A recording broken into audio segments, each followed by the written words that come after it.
Today is Tuesday, November 7th, 2023, and we'll call this meeting to order at 8 a.m. Before we get started, I'd like to remind everyone to mute their phone. You can do this by pressing star 6. Please unmute yourself when called to speak, again pressing star 6. It is very important for all others to remain muted. Thank you. We've called the meeting to order, so we will begin with the Commissioner's roll call. Commissioner Bell. Good morning. Good morning. And Commissioner Yamamoto. Yes, good morning. Good morning. All right, we will jump right in on this call with Adventist Health Tillamook. Eric Swanson, are you with us? Hey, good morning, Commissioner. How are you? Good morning. I am well. Good. So this morning we have 12 patients in the hospital plus 2 brand new babies. Our ambulance crews did 191 transport yesterday, no transfer. There are 115 patients boarding in emergency departments across Oregon. That's 24 more than yesterday. And that number jumped up significantly over the weekend. When I did this report last week, I think on Thursday, we only had 69 boarding in emergency departments. 400 discharge delays, that's 5 less than yesterday. I just want to remind our community that we have a special church service this Saturday at the Tillamook Seventh-day Adventist Church starting at 10 o'clock. And this is to celebrate our 50th anniversary of serving this community. And really what we're going to be doing is celebrating the people of Adventist Health. Alex Bryan, our Chief Mission Officer, is going to deliver the message, and he is quite a dynamic speaker. Joyce Newmeyer, our Board Chair, will be here to give special music. We have the One Friday Band going to lead some of the worship songs. And yesterday, I received a phone call from somebody who I haven't talked to probably since I was in college, and that was Jerry Pogue. And Jerry Pogue was the first CFO our hospital had and eventually became our president. He served here for 8 years, and he was telling me some great stories yesterday about Tillamook and the work he did here at the hospital and with the YMCA and other things. They were just fascinating.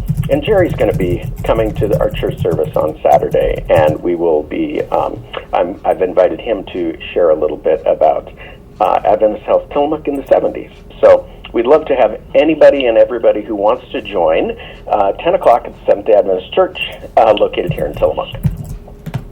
Last thing I wanted to say is over the weekend, you probably have all heard that one of our ambulances was involved in a collision on Highway 6, and we are grateful that our ambulance crew was relatively uninjured. The ambulance itself is a total loss, but that's no big deal because we can replace an ambulance. But we had a ton of people help out on that crash, and I just want to say thank you to all of them. We had Tillamook Fire, Banks Fire, the Sheriff's Office, State Police, ODOT, and of course our friends at Burden's who came up and towed our ambulance away. And Roy at E&E has been amazing, helping us determine what we're going to do with this thing. And just want to say thank you to our community who helped us out on Saturday. So with that, that's all I've got for you today. Thank you, Eric. Okay, are there any questions for Eric before I move on? Not hearing any. We will go right into the Coastal Caucus, and I believe that we have both Senator Weber and Representative Javity with us today. Who would like to kick us off? Go ahead, Senator Weber. I don't see her. Of course, now that I said that, I am looking at my phone numbers. I may have made that assumption incorrectly. So I think Representative Javity, it's you. All right. Well, good to be here. I'm on my way to Salem. I just crossed the bridge. We've got legislative days this week. I was in the Capitol yesterday. I'll be there again today and tomorrow. And I'm on the Healthcare Committee, Housing Committee, and Economic Development Small Business Committee. So those are the three. I think I've got a total of 4 meetings this week, and meeting with a bunch of lobbyists and constituents discussing issues. We've got on the top of everyone's agenda right now is Measure 110, but to put a finer point on that, Oregonians don't feel like our drug crisis, especially fentanyl, is getting any better, and we want to revisit that. There's some talk of repeal, but there's also some talk of just going back and then reforming that. So those discussions are ongoing, but everybody acknowledges that it's not working as they'd hoped, and we need to do something different. I know in recent weeks we've had at least a couple of deaths related to overdose with fentanyl, which can be it's a very potent drug, and it is misused. It doesn't take a lot of it to cause people to fall asleep and then stop breathing. And without the emergency rescue drug of Narcan, there's not much you can do, and those people are passing away. And so a lot of times they don't even know that they're taking fentanyl or a drug that's been mixed with fentanyl. So please be careful and don't take pills from people who you don't know, or even if you do know them, if they're not sure what bottle it came out of, it's just better to be very safe right now. We had an update yesterday from the OHSU's prize system, which, to what Eric Swanson was talking about, gives us near real-time updates of how many emergency boarders there are around the state, how many beds are available, and it's a pretty phenomenal system. It's the only one of its kind in the nation, and it does give policymakers, but more importantly, healthcare officials and administrators the information they need to make sure that people are getting the care they need and where they can route those people quickly. Last week, I was able to go up to the North Coast NCRD's facility. They are building a swimming pool. They've raised over $12 million towards that. That's going to replace a pool that was built back in the 1920s that the schools used to teach kids swimming lessons, but it's also a huge benefit to that part of our community. And they've started the dig on that pool. They're asking for some more money from the state, and I've already started lobbying for that and hopeful that we can get the funding they need so they can finish that project this year. On one of the nights last week, I forget which one, I went to another meeting to discuss the seafood processors issues with clean water requirements being issued by DEQ. On Saturday, I teamed up with Betsy Johnson and Klotz and I, and we raised over $10,000 for scholarships for kids who are going out of high school into secondary education. This week, I will be at an event in Astoria, Seaside, for the annual Farm Bureau meeting, and tomorrow I'll be, and then on Saturday again at a local Kiwanis event, helping to raise funds for our community. So lots going on, and the email participants have some contributions. We're losing him. And Representative, I think we're losing you.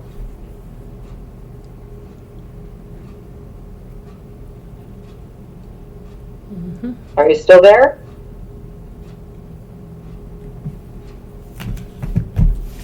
I think, as happens on cell phone calls, we may have lost the representative. All right, well, if you can hear us, Representative Davity, thank you so much for being with us. If you try one more time. Can you hear me now? I can hear you now.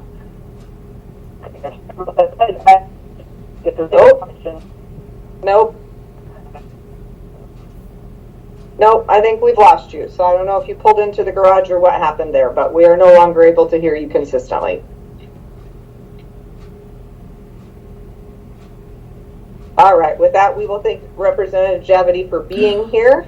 And I have had a chance now to look carefully at phone numbers, and it does not look like we have Senator Weber this morning. I'm gonna guess that's because of the legislative days that they are in Salem for. So we will thank our Coastal Caucus, if they can hear us out there, for participating, and we will go ahead and keep going through our agenda. Next up would be Atonement County Community Health Centers. Do we have a representative from the health centers this morning? Yes, Oh, there's Commissioner. Ed. Yep. There you are. Good morning.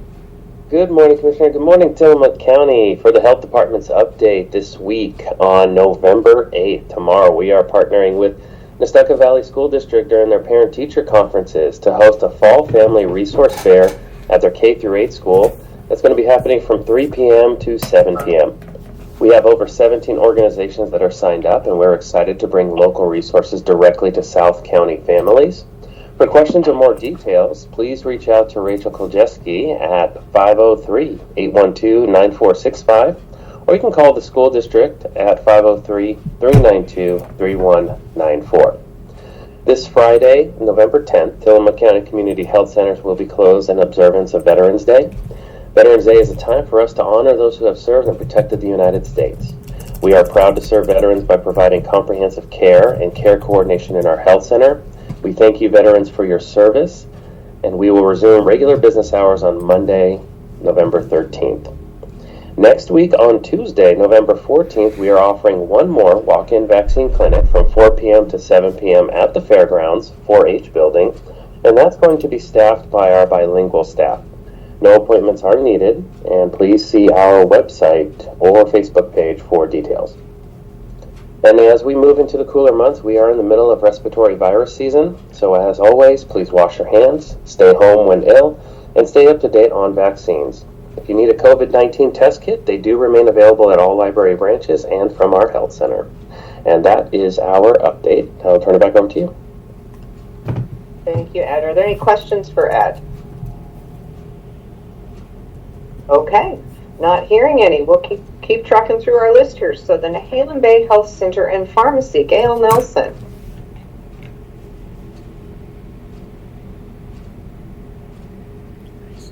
Okay, I am not hearing from Gail, so I'm going to assume that she's not able to be with us today. Gail, if you're there and having trouble getting off mute, please give us a shout when you do.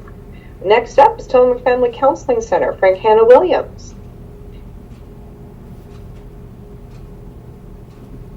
It must be a busy day in our community. Everybody has another meeting to be in today. Okay, Sheriff's Office. I do see that we have Sheriff Brown this morning. Good morning. Good morning. I don't have any updates. I'm sure that everybody knows about the two serious motor vehicle accidents on Highway 6, one of them being a fatality this weekend. Oregon State Police is the primary agency, and I believe they've done press releases on both. I also believe there was a couple of fires, but again, not something that my agency dealt with directly. We wouldn't be primary on it. So everybody just please be safe and be cautious, drive carefully, and slow down when the weather's bad.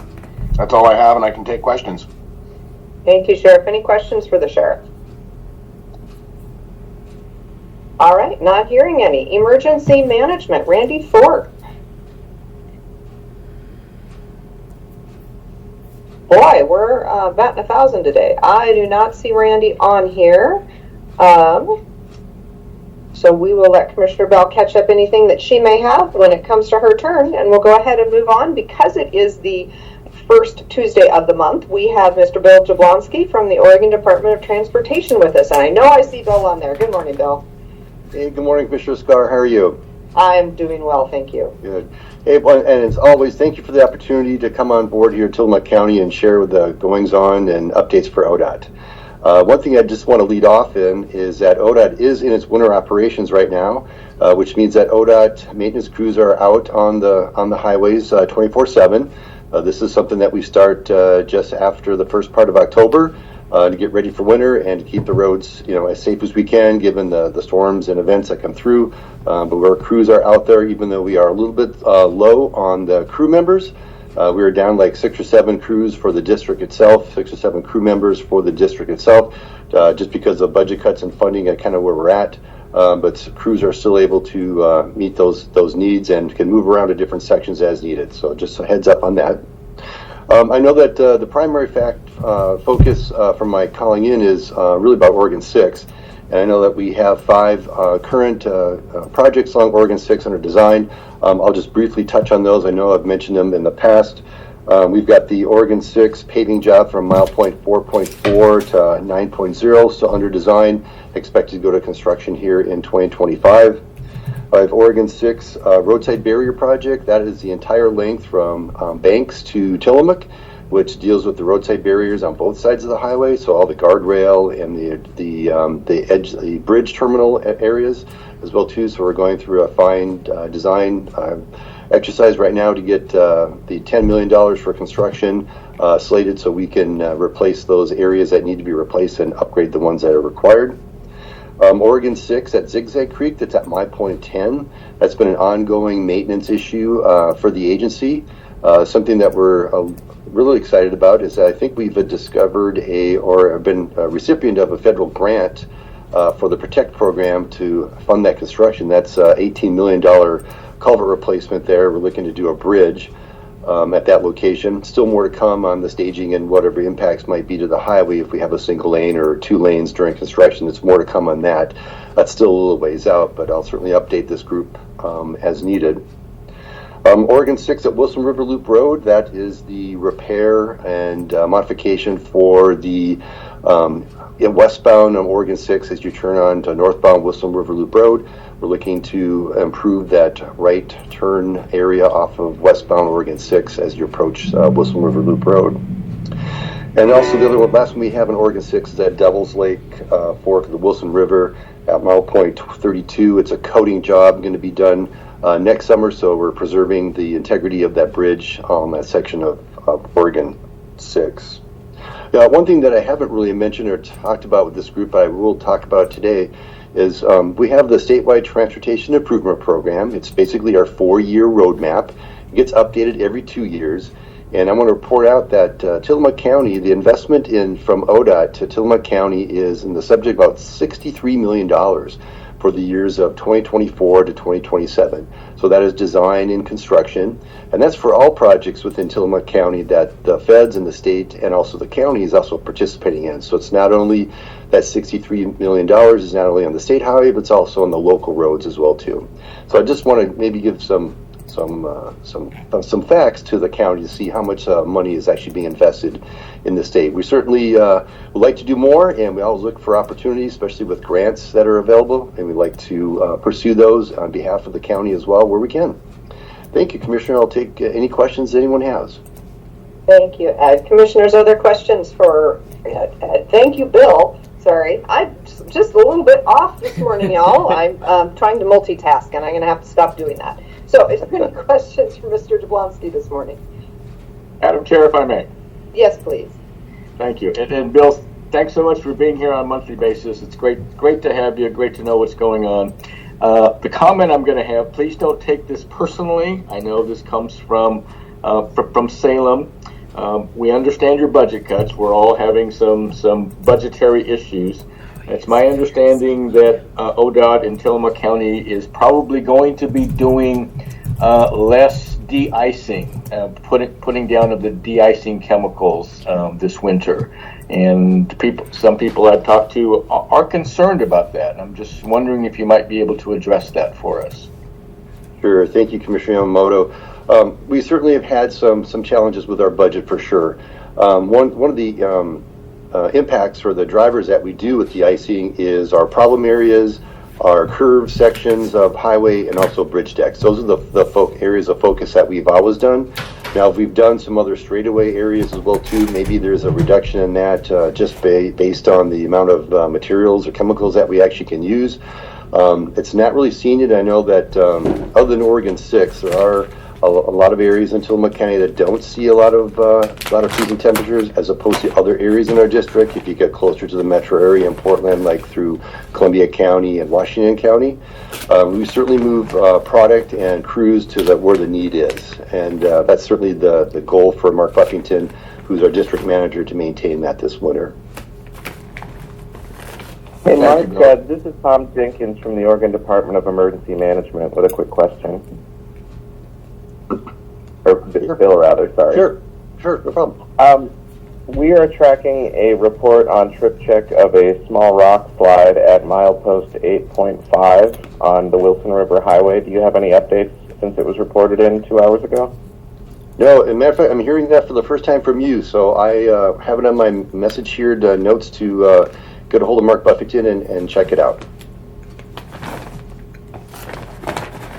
Thank Thank you for that, Bill. I've been watching that on Facebook. It looks like it's been sliding over the last certainly 24 or at least 12 plus hours, and that ODOT has been up there intermittently cleaning it up based, again, just on citizen reports from ODOT. So I do believe you're aware, but it'd be lovely if you would check and certainly make sure that it's not getting missed. But I think that it is being tended to. It's one of those places that has regular rock falls. So I just encourage everyone who's driving over Highway 6. We know that it's been raining significantly, and we know that that's when we have sliding in the areas, the very rough areas just on the east side, and where we have a certain number of rock falls.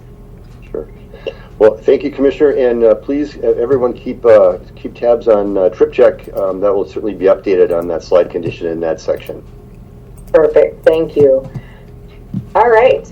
Any other questions for Bill? I know that we would all like ODOT to have enough money to and staffing to just really fully address all maintenance concerns, but I think the reality is that ODOT's budget is not at that level. So I encourage you, as I do with anything related to state funding, to reach out to Representative Javity, to Senator Weber, to elevate to them and continue to elevate to them the concerns that we have. We know that they're aware based on the study, but this is something that can only be fixed at a state level. Okay, moving on, we will start with our Board of Commissioners, and I'm going to go to Commissioner Bell first. Excuse me. Good morning, everyone. Well, I wanted to mention that we had Food Roots had their annual fundraiser pie night on Saturday night. I baked a pie for pie night. I wasn't able to stay because I had a conflict. I had another event, so I was sorry to miss it, but I understand, I heard reports that it was very well attended, it was a lot of fun, Food Roots raised a lot of money, and I'd just like to do a little shout out to Food Roots and for Pie Night, because this fundraiser event has been going on for a number of years, and it's really wildly successful and really creative, I think, really very clever. So pies are donated. It's an all-you-can-eat pie feast and then a pie auction. And the Food Roots event, what did just pass, however, it's annual, so you can think about it for next year. And also there's an upcoming Pie Night event in North County at the Moeller Grange, at the White Clover Grange in Moeller. That's in February, I believe, and that's a fundraiser for the Moeller Grange, but it's a similar event. They're just really fun events, and it's a wonderful way for bakers to donate and participate. Last year, I was able to stay for the event, and the pie I made sold for $550, which was pretty crazy. But what it illustrates is that our community is so very generous. We're so generous to the causes and organizations that we care about. And people look forward to these events, and they come and they plan to spend a lot of money because they're really, the purpose of their spending is not to buy a pie, but to support the organization. So I haven't heard yet how much the pie I made this year sold for, but I hope it earns some dollars for Food Roots, and I just want to thank everyone who participates in that organization and in that event. Everybody who went, everybody who made pie, everybody who bought pie. Food Roots does really important work in our community, and so I'm grateful. And I heard that Senator Weber was there. Somebody told me, oh yeah, I saw Senator Weber. She was there, and Pat Valenti from Adventist South. So it was the place to be on Saturday night. I'm sorry I missed it. I also wanted to talk about something I attended yesterday that was outstanding. It was a workshop on empowering access. And Empowering Access is the name of a consulting company that is owned and run by a woman named Ashley Schaefer. And there was a workshop with Ashley Schaefer yesterday in Tillamook at Tillamook Bay Community College. And there were a lot of people there who were land managers. I was there representing Tillamook County Parks. There were people there from cities in Tillamook County representing Public Works and City Parks. There were people there from North Coast Land Conservancy and a lot of interested citizens who were there. People who are advocates for places that are accessible. And so it was really very inspiring, and I wanted to share a couple takeaways from it.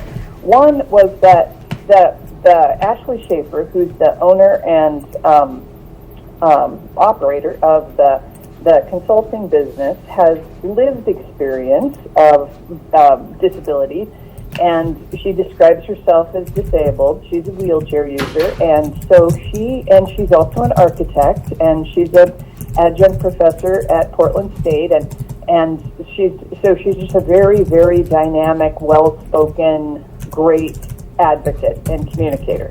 And she goes around and experiences places and then tells people, from my experience, this is what you could do to improve, or this is what you could build if it doesn't exist yet, or this is how you could upgrade to make this more accessible.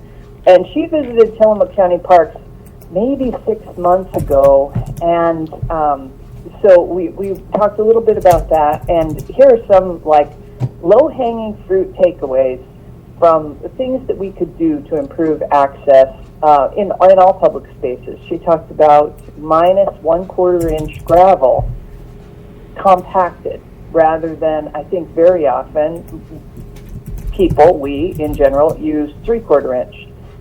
But she said 3/4 inch will get stuck under the wheels, the front wheels of a wheelchair. So minus 1/4 inch gravel compacted will make a huge difference for people who use wheelchairs. And also, I was talking about it thereafter with someone else who said, you know, it also makes a huge difference just for people with mobility issues. If you're navigating 3/4 inch gravel, it's rocky and it's just harder to walk on. So that was something very interesting to me. Also, just make trails wider. That a lot of trails are made for people to walk through, but not for wheelchairs to go through. So a trail might be narrow enough for a human, not wide enough for a chair. And so it was very inspiring to think about, you know, we could be a lot more inclusive if we just plan to include people with disabilities. You know, it's pretty simple, but it hasn't been a common practice in our culture. And so I felt like there's a cultural shift happening now where people in general, we want to think more about it, we want to do more about it. I asked her, well, how would we, as Tillamook County Parks, for example, how would you suggest that we prioritize projects? Because folks may not know, Tillamook County Parks has 6 campgrounds and manages 41 facilities altogether, and that includes a bunch of motorized boat launches and drift boat launches and day use areas, etc. And 6 campgrounds, at least one of them is very large. So I asked her, how do you recommend that land managers prioritize projects? And, you know, because you can't do everything all at once. And she gave some great advice about that. She said, think about what's most popular and why. What are the features there? Because if it's a place that everybody wants to go to, disabled people want to go there too. So how can you start, you know, can you make it accessible for everybody? Think about how disabled people can get out on the sand because they want to. They want to have the same experience as everybody else. They don't want to just stand on a viewpoint. They want to get out and experience things. And she was talking about one thing I hadn't heard before was that there are all kinds of cool bicycles available for disabled people, including trail bikes, mountain bikes, which I didn't know. So that was interesting, and we saw some pictures of different adaptive equipment, and she said on mountain bike trails, there are folks who are maintaining mountain bike trails are real purists, and so they'll have features like rock features that you're supposed to jump over, but disabled people who are navigating those trails with adaptive equipment can't jump over those features. So they'll create a way to go around those features, but then the trail users who are purists think that's cheating, and so they'll block the go around places.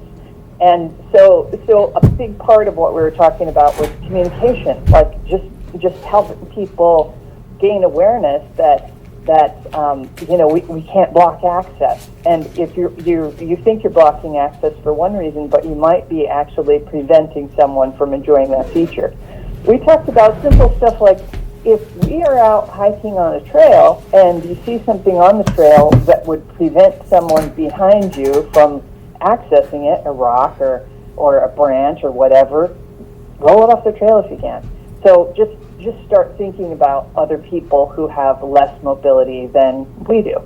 So, or, I say we universally. So anyway, it was very inspiring, and I was super excited that there were so many land managers from Tillamook County there, and we talked about how we can share experience and move forward with an action plan. So I think I will stop with, I know what else I wanted to say about that. She shared a couple of resources, and you're welcome to reach out to me. I have the presentation that she made. So if anyone who's listening wants to know more about this, I'll forward you the presentation. But she shared a couple of resources that were really interesting. One was Open to All, a disability inclusion guide for land managers, open to all. I Googled it. It was easy to find. And another one that was very fun was called Birdability. And I Googled this too, and it's really cool. It's a resource guide for people who are birders with disabilities, and so birdability.org. And there are maps where people who are birders with disabilities will go on and leave reviews for, these are places that people with disabilities can go to do birding, and they tell each other, like, this is a great spot, or this spot has some challenges, or this is what I encountered. So it was really cool. So it was very inspiring, and I'm glad to think about how, as a community, we will move forward with access issues. So I'll stop with that. Thanks. Thank you, Commissioner. That is really exciting stuff. I know that Visit Tillamook Coast has been working on a number of things with Dan Hagen, our trails, and I think that you are very, very correct that there's a paradigm shift, and it's an exciting one, and one I hope that we at the county can become a leader in. So thank you for that. We'll look forward to that work. Okay, Commissioner Yamamoto. Hey, can I say one more? Oh, yes, Wait, please. can I say one more thing? Yes, please. Thanks. When what you just said made me realize I was totally remiss in not saying that Visit Tillamook Coast organized that workshop yesterday, and bravo to them. They organized it, and there were also folks there who were managing trails and visitor experiences. So well done, Visit Tillamook Coast and Dan Haig, for organizing the workshop yesterday. Thank you. You're welcome. Thank you. Okay, Commissioner Yamamoto. Thank you, Madam Chair. So it was kind of an eventful week last week. I was honored on Wednesday evening at the Oregonians for Food and Shelter annual meeting and banquet. They call it a gala. I was awarded the top honor for my work in natural resource-based industries, and this is through Tillamook Working Lands and Waters, and you've heard me talk about that before. This was probably 9 years ago. Mark Labhart, former Commissioner Mark Labhart, came to me and said, Dave, we've got a meeting coming up. You really need to be there. And so I did attend, and it was Oregonians for Food and Shelter. This is just an organization that champions natural resources and the economies that they provide, especially to rural Oregon. And they didn't come in and say, this is what you need to do. They just convened a bunch of people, and we had representatives from timber and dairy and fishing and government organizations, and we just sat around a table and discussed natural resources, and if we were to organize a group, what would this group do? And it was very interesting, the conversation, because yes, we have a lot of people moving to the Oregon coast from all across the nation, and actually from across the world. And a lot of these people that move here don't understand modern fisheries practices or modern dairy practices or modern timber practices. So we decided that forming a group could be a good idea, and we needed to concentrate on education. And the organization really took off. This is just a grassroots organization, and it's just people from all the natural resource industries and government and public works. I mean, soil and water conservation. It's an amazing group. Shortly after that, I became commissioner and was at AOC, the Association of Oregon Counties. And you know me, I can't help myself when I start talking. I just told the group that, when it comes to clean water, habitat restoration, and fish recovery, no Oregon county does this better than Tillamook County. And all the eyes in the rooms just kind of rolled. I knew at that point that, this Tillamook Working Lands and Waters, we want to start doing tours to give people an idea of why we do things maybe a little differently than a lot of other counties in the state of Oregon. And so I invited my county college class, the class of 2017, to Tillamook County. We took them on tour, took them on a working timber harvest. We took them to a dairy. We took them at that point, we took them to the Whiskey Creek Shellfish Hatchery, and that opened so many eyes. And again, I told them, don't do it just because we do it, but take back to your counties what you think would help your counties and your natural resource-based economies. And this has been one of the most coveted tours at AOC, the Association of Oregon Counties. We try to hold one of these tours for each county college class. But we've also had NOAA Fisheries and FEMA out on tour. We've had the Senate Energy and Natural Resource Committee here on tour. It's been wildly popular. And again, it's not because of me. This group, Tillamook Working Lands and Waters, is just a terrific group. And it's all about education. I'm just so proud of this group, Tillamook Working Lands and Waters. You're going to hear me talking about them a lot. Last Wednesday, we did the first two of three videos that were produced, and tomorrow, Wednesday, we're going to do maybe even two more videos showing exactly what Tillamook Working Lands and Waters is and what it does. So I'm sorry to be so long-winded there, but Tillamook Working Lands and Waters to me is just a terrific organization. It really is. Just a couple of other things we did on last Friday. We had two timber meetings. One of them was FTLAC, Forest Trust Lands Advisory Council. FTLAC is an advisory council to the state of Oregon, but especially to the Board of Forestry and the Oregon State Forester. So we do not set our agendas. These agendas are set by the Department of Forestry. Mike Wilson called us and just told us that, even though he was directed by the Board of Forestry to come up with some new modeling to see if we can't increase timber harvest under the current iteration of the HCP, he called to tell us that he wished we would cancel the FTLAC meeting last Friday because they were not done with their modeling. Even though they're planning a special Board of Forestry meeting, a special meeting in mid-December to talk about this new modeling. So unfortunately, I just told Mike, no, Mike, we're not going to cancel this meeting. You have to be quite a ways along in the completion of your modeling. Minimum, what you should do is provide us with some information, the information that you already have, and unfortunately that did not happen. We did hold our meeting. It went the full 2 hours, and we had commissioners, Forest Trust Land County commissioners, really grilling Mike and staff on what's happening with the HCP, and it was an interesting meeting to say the least. We had a representative from the governor's office at that meeting, which was very, very helpful. And that was the second meeting that I had on Friday.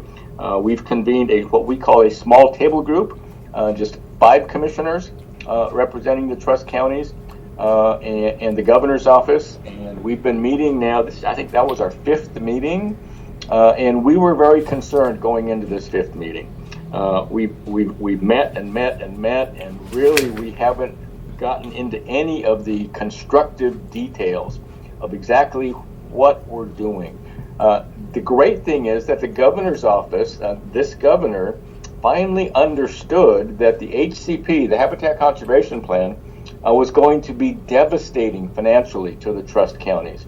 She finally saw that, and she asked us if we would sit down with the governor's office staff so that they could really figure out maybe a way to help ameliorate some of the pain that's going to happen financially to the trust counties and our special districts. And of course, we said yes. Absolutely. If you want to discuss this, let's sit down. The first 4 meetings were uneventful. We really didn't get very far. I was so pleased last Friday that we really started to have conversations about substantive issues, about how far the governor might want to go. Of course, this is going to mean money. The governor's office cannot just distribute money. That has to come from the legislature. So these meetings are being called by the governor's office, and they've asked us really not to reveal the things that we're talking about yet, because we don't know which direction this is going to go. We really don't. So we have upheld that, but again, I was so pleased with our conversation on last Friday. They asked, so this coming Friday is Veterans Day. But the governor's office realizes now we may be getting a little closer to some kind of a solution, a resolution. So the governor's office asked us if we could meet this Friday on Veterans Day. And all 5 commissioners said, yes, absolutely. They were excited about the progress that we made. So I just wanted to let people know that, we don't know exactly what's going to happen here, but we're very appreciative that the governor's office is indeed paying attention. They understand the issues that are going to occur, and they're trying to help us find a resolution to the lack of income that will happen when this HCP takes effect. So I'm sorry to be so long-winded, Madam Chair. At this point, I will turn it back over to you. Thank you. Thank you, Commissioner. Congratulations on your award. Very well deserved, the Working Lands and Waters Group, and as you described, those tours really are fabulous. And I've been really excited to see Working Lands and Waters partnering with Tillamook Estuary Partnership on tours for the community, and hope those will continue as well. That's just a great way for people to learn about the environments in which we live.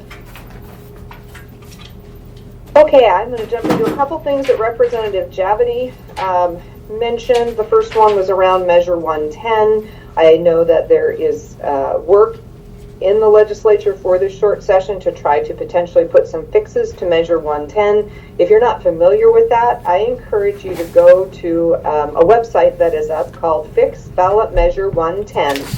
This is preparing for a vote of the people to fix it in the event that the legislature is unable to make that happen during this session. But it does provide some really excellent information about Ballot Measure 110, what it does do, what it doesn't do, and what currently, based on some polling that was done by this group, what currently the people of the state of Oregon are leaning toward in terms of what they would like to see change. There is an agreement that Ballot Measure 110, by removing the criminality of small amounts of drug possession, has hampered both getting individuals into treatment because there's not a push for that. It's easy enough just to walk away after an overdose or after being caught with that small amount that's not criminal. Without getting any help. And the other piece that's happening is it is hampering law enforcement's ability to get to dealers, because typically the way you get to drug dealers is that you have someone who gets caught for possession, and then they in turn provide information about who their dealer was, who in turn provides information about who their dealer was, and so on up the line, and that's how you get to significant drug dealers. Without the ability to encourage people to participate in that at a low level, we are seeing a steep decrease in arrests and convictions for both possession and distribution. So there are some significant challenges that Measure 110 has brought forward. On the flip side of that, there's a lot more treatment opportunities, both active now and coming online, due to the redirecting of some of those funds. So Ballot Measure 110 is complicated. It has good things that it's done, and it's had challenges that it's created in our system. So I encourage you to learn a little bit more about it and let your representative and senator know what you think about the changes that need to happen to Measure 110, because there is an opportunity for them to do it in this session. Alternatively, I do expect we will all see a new ballot measure coming out in the following year to work to correct that.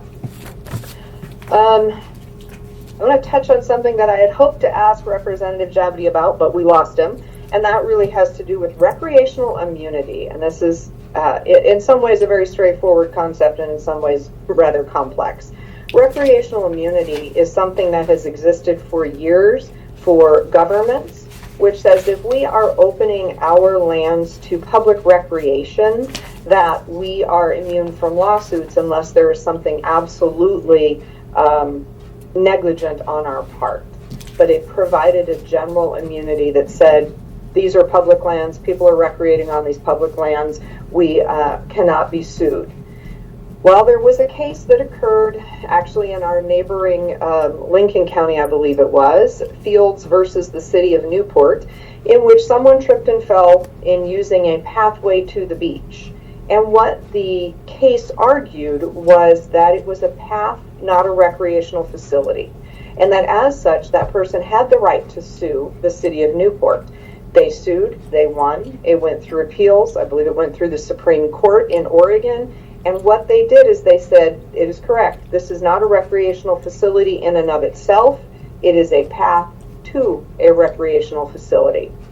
So this has really created an issue for all of government that owns anything that could be construed as a pathway rather than as a recreational facility itself. And we are in the process of working through this as the state of Oregon, all counties, all cities, to determine what has to happen. What I will tell you is related to this, the trail to Short Beach here in Tillamook County will be closed. We have a situation where that trail has needed updates, and because we cannot prove that we have a maintenance plan that is rocking and rolling and good with that, we now look at the fact that we do not have the recreational immunity, and we are in a position where we have to close that trail. This may be the first of many trails that are closed. We will have to see how this rolls out, but I just want people to understand that this particular court case has taken away recreational immunity at this time for governments for anything that could be determined to be a pathway instead of a recreational facility itself. More will be revealed, but I wanted to let people know you're going to see that sign up if you haven't already seen it at Short Beach that says this trail is closed, and it is closed. It is not available for use. So just an FYI on that one. A couple other things. I had the opportunity last week to attend a conference called the Northwest Rural Investment Strategy Summit. Long name for a 2-day conference that was really focused on working with rural communities and federal agencies to figure out how do we get the funding that is coming out from the federal government, the historic funding related to infrastructure, etc. How do we in rural communities get our fair share of that pot of money? And really talking about the challenges that rural communities face in competing for large federal grants. It was a great opportunity. I had the chance to sit down with the head of USDA Rural from the federal government that for the Oregon state that administers all those programs, and just talk to her specifically about what the challenges were in Tillamook County to be able to access that money. So really excited about the questions that were asked, but the listening that was done by those federal agencies, and excited to continue in that conversation with them about assuring that we do not miss out on federal funds because we're small and we lack capacity to be able to compete in a federal, full nationwide federal competition. So it was a great conference. I look forward to having some good outcomes from that. What else? Just a quick heads up, if you are seeking to interface with our community development department today, they have had to move out of their office for a couple of days due to an air quality exposure. They are located at the library this morning. There's a sign on their door. We hope to have them back in their offices within 2 to 3 days, but we want to make sure that it's safe before we put them back in there. So just an FYI on that. With that, I'm going to move us on to our cities, and so let's start with the city of Manzanita. We have the Mayor, Deb Simmons, with us today. Hello, Commissioner Starr. How are you doing? Good morning. I'm well, thank you. Good. Just a reminder that the Manzanita Planning Commission meetings have been moved to the second Monday of the month instead of the third. So the next meeting will be November 13th on Zoom, and it begins at 4 o'clock. The City Council special session to make up for last month's missed meeting will be held at 5 o'clock on Wednesday, November 8th. That's tomorrow, I believe, or Wednesday. The regular session will begin at 6 o'clock. The appointment of a new council member will be at the 6 o'clock meeting. The city offices will be closed on Friday, November 10th in observance of Veterans Day, and we take this moment to thank all veterans for their service to our country. The mayor's Monday is canceled until further notice due to staffing changes at the library. It will be posted on the city's website when we start that back up. And just FYI, I will be out of the state for the next 3 weeks, so Ms. Amon or Councillor Kozlowski will be stepping in for us to keep people updated on Manzanita. Thank you once again for making this broadcast possible, and I'll turn it back to you, Commissioner. Thank you, Mayor. Appreciate that. Okay, moving on to Rockaway Beach. Mayor McNeely. Can you hear me, Commissioner? I can hear you. Thank you. All right. Charles McNeely from Mayor of Rockaway Beach. I'll start with what I was going to end with, since you mentioned this recreational immunity situation. It is a huge deal for Rockaway Beach. We have multiple access points to the beach, and so we're looking at this closely. And I just ask that everybody on the call, to the extent you can, support the League of Oregon Cities and Association of Oregon Counties in their lobbying efforts to get new legislation passed that brings protection back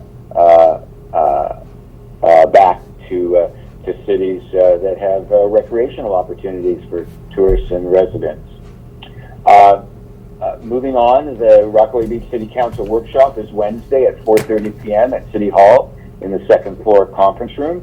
We'll be discussing bringing a drone show to Rockaway Beach July 4th, discussing Jetty Creek watershed protection. We'll talk about our high ground disaster resiliency and response project, and considering a council visioning session.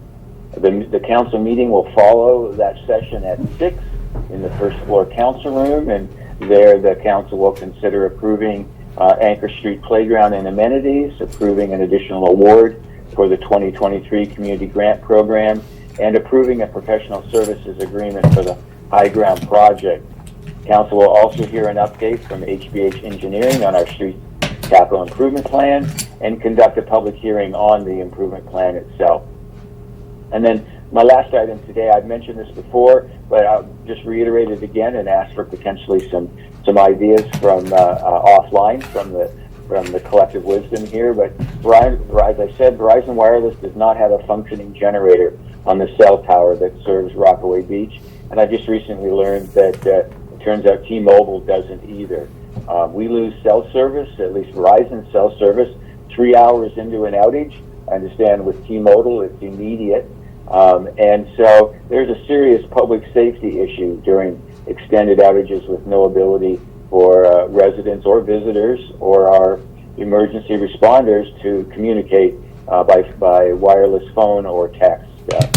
After no concrete action from months of calling Verizon and American Tower, I filed a complaint with the FCC and spoke with Oregon's utility regulators.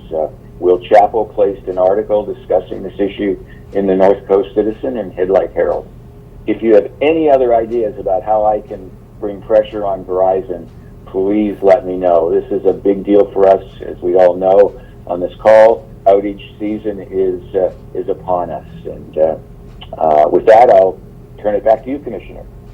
Thank you, Mayor. It sounds like you have done a lot, and we will keep our fingers crossed that will change, and then you can let us know which one worked. So when we all need to use it, we'll know where to apply our pressure. All right. Thank you. Thank you. Okay, moving on to Garibaldi, and I do not see the number for Mayor Katie Finling, but I'm going to shout it out just in case. Okay, not hearing anybody from Garibaldi, we will move on to Bay City, where I do see Interim Mayor Kathleen Baker. Good morning, everyone. Thank you. The only thing I have today is if anybody's driven through Bay City on 101 or through the town of Bay City, you might have seen the wayfinding signs that have been probably about halfway completed putting in.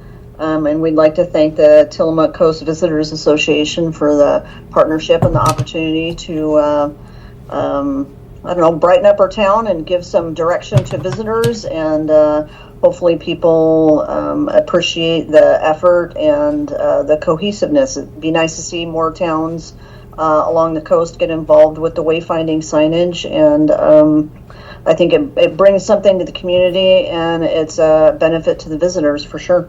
Thank you. Perfect, thank you. Okay, City of Tillamook, City Manager Nathan George. Good morning, Commissioner. How are you? Good morning, I'm well. How are you? Good, thank you. Yes, I wanted to go over our council meeting last night. Start with a few announcements. And last night, our council meeting, the council approved a bank authority resolution giving the councilors the signing authority. This is an update because of changes in the council and also changes with the name of the bank. Also, council had a lot of discussion on the request to hold a second reading and adoption of an ordinance amending the city's wastewater sewer lateral enforcement code. So, in brevity, the ordinance was passed, and the nice thing is, currently our ordinance, well, it was approved last night, different, but the past ordinance allowed only 60 days for residents to comply with lateral lines. And again, a reminder that everyone's responsible for their own lateral lines. And in the past, it was only 60 days, and the council has now approved a new ordinance that will allow a 6 months or 180 days to inspect and clean out if there's a problem, and then allows an additional 6 months to get the problem fixed. And if you have an appeals process, someone needs to appeal because of financial or other unforeseen circumstances, they can also appeal the city manager, and then they can have potentially up to another additional 6 months. So it could potentially be up to a year and a half to get within compliance with the city. So staff are very excited about that. City council is very excited about that. They really felt like going from 60 days to a year plus is very helpful to our residents. Also, it puts in place a point of sale inspection, and that means that all properties as they transition during sale, they'll have to be inspected as well. The city had an ordinance about a few years ago about this, but there were some problems that had to be rescinded. It has now been put back in place. And the last thing is it also provides an appeals process, as I mentioned before. So if people are having hardships or other problems, they can actually appeal now to the city manager, and that can be reviewed and exceptions can be made, whereas that was not part of the ordinance in the past. We're very excited about that. So that was the majority of the meeting last night. Last Thursday, city manager, myself, city planner, city public works project manager, and our public works acting director and our public works wastewater division supervisor attended the meeting with the North Coast Regional Solutions team, which includes a representative from the Oregon Governor's Office, to discuss the severity of the infrastructure's issues within our city, especially the wastewater treatment plant and collection system. And I'm happy to report they were very concerned and are doing all they can to help seek funding to try and assist both the city and the residents. So we're working with them, trying to figure out what we can do. In the police department, our school resource officer Olson and Lieutenant Troxel were on the Tillamook Today show on radio station 95.9 KTIL. They talked about Halloween celebrations and traffic safety. They also talked about Show of the Cop. Halloween celebrations went well in the city. Our school resource officer Olson handed out over 800 pieces of candy with McGruff, the crime dog, downtown. This was a fun and well-attended event, and the candy was donated by our local Fred Meyer hypermarket. A big thank you to our Fred Meyer for the continued support of our police department. And City Manager George, Assistant Public Works Director Fetzer, and Lieutenant Troxel had lunch last week with our Tillamook County Emergency Director, Randy Thorpe. This is a very productive meeting discussing the current partnership with the county, emergency management, and the future relationship. So we want to thank Randy Thorpe for taking the time to have lunch with us. Lieutenant Troxel attended a planning meeting with the State of Oregon Emergency Management for the annual Emergency Management Training Annual Conference coming up in 2024. We certainly appreciate the Oregon Emergency Management Department for asking Lieutenant Troxel to attend and provide a local government perspective. And finally, in our police department, Sergeant Harrell continues to keep our police department on track when it comes to training. Our police department just finished a training regarding online safety and potential threats to our computers, tablets, and cell phones. So we want to say great work to Sergeant Harrell. In the Public Works Department, the street division staff will be sweeping the streets and cleaning out the bioswales downtown to be as prepared as possible for the upcoming stormy weather. Please be mindful of our staff and equipment as we work in the inclement weather. And we're excited to announce that the 21st annual tree lighting ceremony will be held on Saturday, December 2nd. The lighting of the Christmas tree serves as the centerpiece of the city's beloved annual holiday traditions in Tillamook. The tree will remain illuminated throughout the holiday season. And our fun family events unite our community to enjoy free local entertainment for adults and children of all ages and abilities.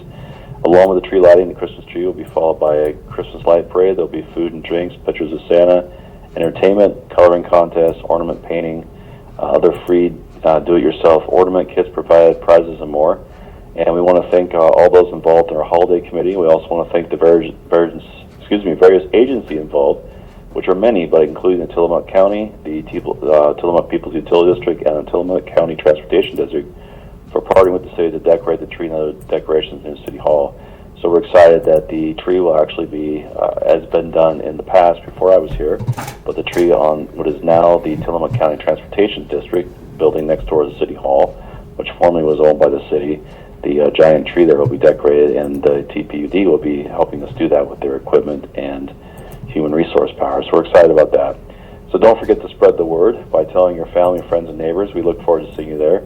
You can visit our Facebook page, or you can also contact Megan Chensley, our Executive Assistant Public Works at TillamookOR.gov for questions and inquiries regarding the program. And the fun fact, did you know that Tillamook's, you probably knew this, but the Tillamook's annual precipitation averages about 88 inches compared to only 36 inches in Portland. So we definitely get a lot more rain here. We have several positions available looking for applicants, specifically for technicians in the Public Works Department and the planning technician in the planning department, and we ask you to come by City Hall or visit our website for an application. Reminder, if you see something, say something by calling 911 for emergency, dispatch for non-emergencies. City Hall will be closed on Thursday, November 9th, in observance of Veterans Day. Just a reminder, we are open longer hours, Monday through Thursday, so while most those areas that are open on Friday will be observing on Friday, we'll be observing on Thursday.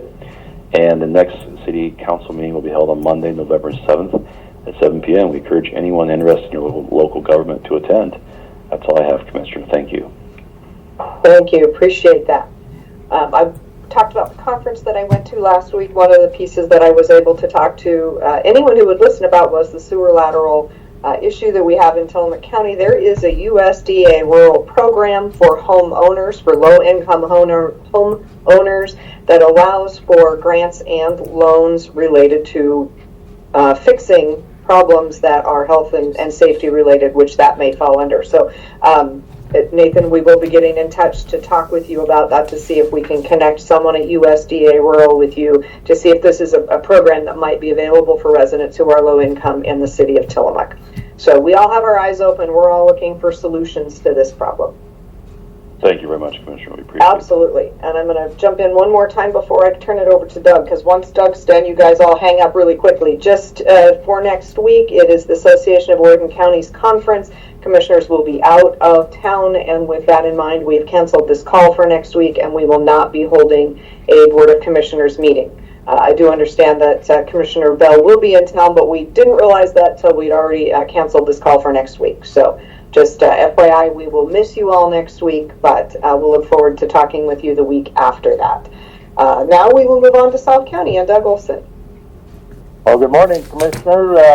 I'm about to head up to Tillamook for some meetings, but we do have a chamber meeting today, our monthly meeting at the Kiowanda Community Center, and today we have Leon Teltmanich, who is the director of the Small Business Development Center in Tillamook County, and he's going to talk about something that's really important to all our small businesses, and I think most of our businesses are small businesses by definition, 2, 3, 5 employees, maybe as many as 20 or 30, but they're still small businesses. He's going to talk about where do you get some money to finance your business, how to write a business plan, and a lot of services that the SBDC can offer. So if you're in business or even thinking of going in business, boy, you should be at this meeting and find out what services are available, and most of them are without any cost to the businesses. So that's what we'll be doing today at 12 noon till a little after 1. Beyond that, Commissioner, I'll be attending some county meetings, including one in about an hour, so I'll try not to speed on my way to Tillamook. So thank you very much. All right, thank you, Doug. Yes, your first act as a commissioner would be terrible if it was to get a speeding ticket. Do be careful out there. Okay, with that, I'm going to thank KTIL for broadcasting, everyone for attending. We're going to adjourn this meeting at 9:05. Everyone have a wonderful day.